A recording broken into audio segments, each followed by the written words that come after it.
వన మహోత్సవం శుభాకాంక్షలు అందరికీ.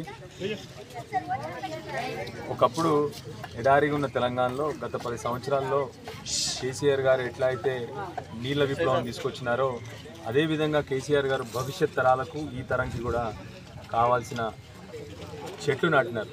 ప్రపంచంలోనే అత్యధిక చెట్లు నాటిన రాష్ట్రంగా తెలంగాణ ఇవాళ ఈసారి పేర్కొబడింది.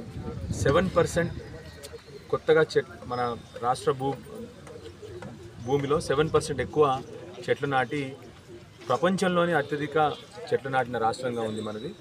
అదేవిధంగా పేరు మారిన ఈ ప్రభుత్వం పేరు మార్చినా కూడా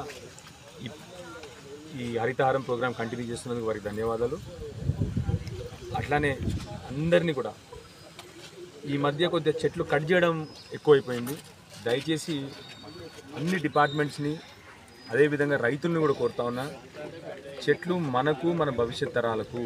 కేవలం చెట్లు అంటే ఏదో చెట్లు కాదు, అవి మనకు ప్రాణం పోసేవి. అందుకే దయచేసి మీ అందరినీ కోరేది ఏంటంటే, మనకు వర్షం రావాలన్నా మన పొల్యూషన్ తగ్గాలన్నా ఇవన్నిటి కూడా చెట్లు అవసరం. కాబట్టి దయచేసి చెట్లను కాపాడండి. ఈ మధ్య కొత్తగా, ఎందుకంటే అంతకుముందు అయితే కేసీఆర్ గారు ప్రభుత్వం ఉన్నప్పుడు సివియర్ పనిష్మెంట్స్ ఉండేది. ఈ మధ్య దాని మీద నిర్లక్ష్యం జరుగుతూ ఉంది కాబట్టి చాలామంది చెట్లు నరకడం మొదలుపెట్టినారు. దయచేసి మీ అందరినీ కోరుతా ఉన్నాను, చెట్లు కాపాడండి.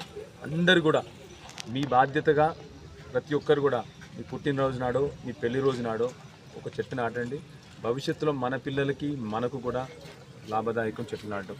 అందరూ కూడా మళ్ళొకసారి వన మహోత్సవం శుభాకాంక్షలు తెలియజేస్తూ భవిష్యత్తులో కూడా అందరూ కూడా చెట్లు నాటాలని కోరుతా ఉన్నాను.